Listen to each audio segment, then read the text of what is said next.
19 તારીખે ભારતીય જનતા પાર્ટીને મત આપી હારી જવાનું ફાઇનલ છે. તારે લખવું એ લખી રાખજો. આ સનાતન સત્ય છે. સાયકોનો પેશન્ટ જ કહી શકાય કે તારા મનમાં આવે એ બોલી જવાનું. એટલે તારું નામ ગોપાલ ગાંડો લખવાની જરૂર હતી. અમારે જ કિરીટભાઈ પટેલ છે, હતા અને રહેવાના. એટલે અમે વોટથી કિરીટભાઈને મત દેવાના. અને હારી છે ને એટલે ઈવીએમ માટે ઠીકરો પડતો. એનું કારણ છે ભૂપતભાઈ ભાયાણી જેથી જીતા ને તેથી ઈવીએમ મશીનથી જ જીતા. જે ફાકા ફોજદારી કરવી બીજે કંઈ આ અમારે વિસાવદર વિધાનસભામાં તારી જરૂર નથી. તું મને જવાબ નથી દે તું વિધાનસભા કરી દેવાની વાત પૂછું. મારા નંબર હું કામ બ્લોક કરતી હતા કાંઈક ને વાત. આવો તો ફાકા ફોજદારી કરવો વાળો કેજરીવાલ હતો એ જેલમાં છે. અને આ ફાકા ફોજદારી કરીને સુરત ભેગો થાય. દિલ્હીની અંદર તારી સરકારે જે ભ્રષ્ટાચાર કર્યા ટ્રેવર હોય તો એના વિશે કેજરીવાલ વિશે એક વખત બોલ. ડિબેટ કરવી તે આવી જાજે. તું વિજાપુર જેની ઘરે આવ્યો એ બુટલેગર જેવા જ છે. પૂછી લેજે ગામમાં. ભારતીય જનતા પાર્ટીની સીટ ક્યારેય આપી નથી અને ભોગવીએ છીએ. કારણ આપણે હંમેશા સત્તાના વિરુદ્ધમાં હોઈએ, સત્તાથી વિપરીત ચાલીએ છીએ આપણે. આ ભાઈ સુરત હારી ગયો. સુરત હારી ખબર પડી કે અહીંયા વિસાવદર વિધાનસભામાં પેટા ચૂંટણી આવે છે. પાટીદાર લોકોના મત છે. હું પાટીદારનો દીકરો છું, મને મત આપજો. હું ભાજપના લોકોને આમ કહી દઉં છું, મને મત આપજો. ભાજપના ગુંડાઓ છે, એટલે ગુંડાઓ શબ્દ વાપરશો. વિશ્વની સૌથી મોટી પાર્ટી છે. અમે જો ગુંડા હોત, અમારી પાર્ટીના કાર્યકર્તા ગુંડા હોત તો આટલી સલામતી આ ગુજરાત રાજ્યની અંદર આટલી સલામતી અમે સલામતી અનુભવીએ છીએ. પોલીસ તંત્ર કામ કરે છે. બાકી દિલ્હીની અંદર તારી સરકારે જે ભ્રષ્ટાચાર કર્યા ટ્રેવર હોય તો એના વિશે કેજરીવાલ વિશે એક વખત બોલ કે કેજરીવાલ જેલમાં શું કામ છે. બીજું, આ ભાઈ એમ કહે છે કે કિરીટભાઈ પટેલ આમ ને તેમને. અરે ભાઈ, અમારું નેતા કિરીટભાઈ પટેલ છે, હતા અને રહેશે. તારે 2014થી પૂછવું તો પૂછી લે કે કિરીટભાઈ પટેલે છેલ્લા 11 વર્ષની અંદર જુનાગઢ જિલ્લાની અંદર કેટલા લોકોના કેવા પ્રશ્નો ઓન ધ સ્પોટ સોલ્વ કર્યા છે. પછી ખેડૂતનો મુદ્દો હોય, લોકોનો મુદ્દો હોય, પોલીસનો મુદ્દો હોય, રેવન્યુ મુદ્દો હોય. પણ તું તો જાણે ખરેખર હકીકતમાં વિશ્વનો નેતા હોય એમ ભાષણ કરવા નીકળ્યો છો કે હું વિધાનસભા ગજવીશ. અરે ભાઈ, મારો એક ફોન નથી પડતો. તું તને એક ફોન કર્યો લવો નહોતો પડતો તારો. હું ઠેકડા મારશો. ડિબેટ કરવી તે આવી જાજે. તું વિજાપુર જેની ઘરે આવ્યો એ બુટલેગર જેવા જ છે. પૂછી લેજે ગામમાં. તને વિજાપુરમાંથી જે લોકો ભેગા કર્યા હતા એને જેમ પૂછીને તમે શું કરો છો. પછી મારા લોકોને તું આમ છે ને તેમ છે. તું કોઈ બોલવાનો વાળો નથી આવતો તો પણ તું મુદ્દાથી વાત કર ને, બધા જવાબ મળી જાય તને. વિજાપુરની અંદર જે રસ્તે હાલી ગયો હતો એ રસ્તામાં સીસી રોડ હતો, ધૂળ ઉડતી હતી. આખા ગામમાં ચક્કર મારીએ અને આખા ગામમાં રિવ્યુ લઈ લે કે આ ભારતીય જનતા પાર્ટીની સરકારે જ કામ કર્યા છે. આ ભારતીય જનતા પાર્ટીએ વિજાપુરના લોકોને હરેક સુવિધા માટે જ્યારે જરૂર પડી ત્યારે પૈસા આપ્યા છે. બીજું, તને ખરેખર તો વાસ્તવિકતાના ધોરણે સાયકોનો પેશન્ટ જ કહી શકાય કે તારા મનમાં આવે એ બોલી જવાનું. એટલે તારું નામ ગોપાલ ગાંડો લખવાની જરૂર હતી. ખરેખર આ મારી દ્રષ્ટિએ તારો મગજ ગાંડો થઈ ગયો છે. મન થાય ભાષણ કરી દે, મન થાય ત્યાંથી ગમે એ લોકો તને કહે એટલે આમ કર્યું તેમ કર્યું, બીજાના ફોટા બીજા ગામમાં મૂકી દેશો. તને ભાઈ અમારે જરૂર નથી. અમારે કિરીટભાઈ પટેલ છે, હતા અને રહેવાના. એટલે અમે વોટથી કિરીટભાઈને મત દેવાના. અને હારી છે ને એટલે ઈવીએમ માથે ઠીકરો ફોડતો. એનું કારણ છે ભૂપતભાઈ ભાયાણી જેથી જીતા ને તેથી ઈવીએમ મશીનથી જ જીતા. દિલ્હીમાં તારો કેજરીવાલ જે સીટો આવી હતી ને એ ઈવીએમ મશીનથી જ સીટો આવી હતી. તારે જેટલી ડિબેટ કરવી હોય, જેટલી વાર જ્યાં ખુલ્લેઆમ ડિબેટ કરવી હોય મને બોલાવજો, હું તને બધા જવાબ આપીશ. ફાકા ફોજદારી કરે ભાજપના ગુંડા અને પોલીસ કામ નથી કરતી. તને ક્યાં કોઈ ગાલ દીધો? એટલું તું બોલ છો, તને કોઈ પકડીને ગાલ દીધો છે? હાલી નીકળો છો અને તું અટાણથી એમ કહે છો કે મારી ભાજપ ફરિયાદ નથી લેતી. તો તું ધારાસભ્ય થઈ છે તારી ફરિયાદ લઈ લઈએ. ખોટો ગુમરાહ કરીમાં.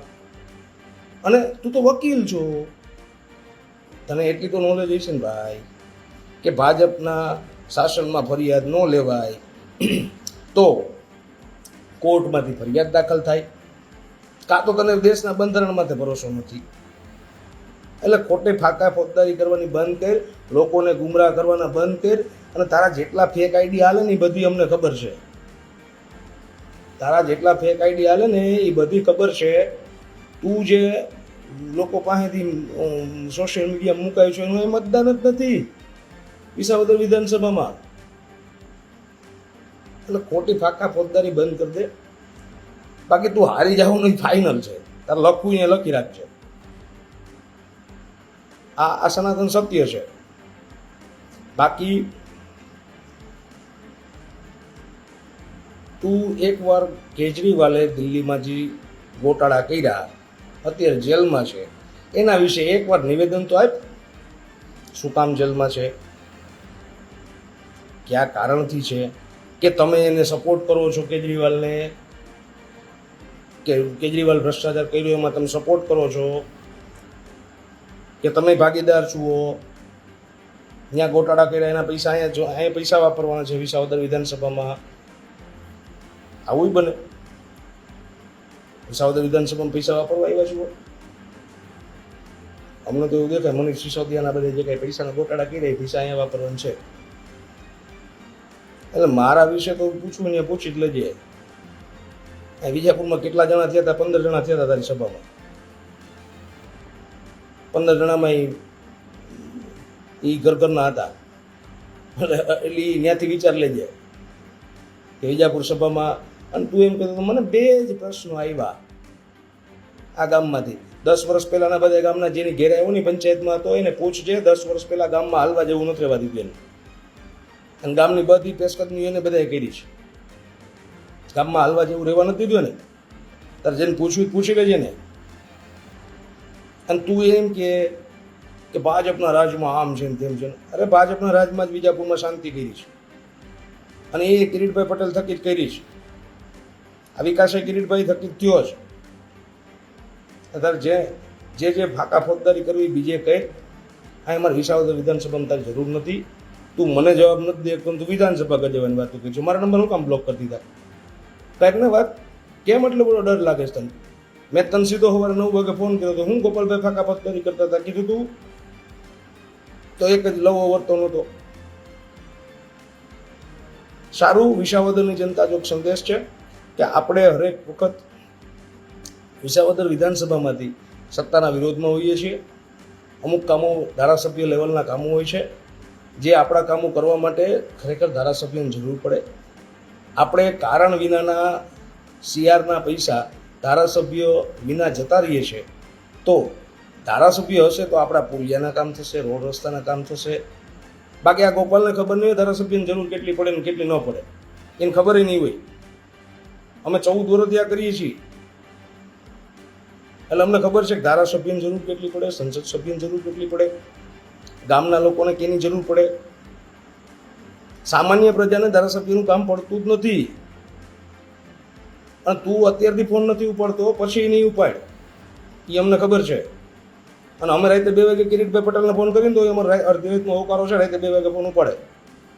અને મારા વિશે મારા ગામમાં પૂછી લેજે, મારા વિશે પૂછી લેજે. એમને લોકો મત નથી દેતા. તારે જેમ ફાંકા ફોજદારી કરીને સરપંચ નથી થયો, અને તારા મતથી કોઈ બીજાના મતથી નથી થયું. મારા ગામના લોકોએ મને ચૂંટીને બેહાડ્યો છે એટલે સરપંચ છું.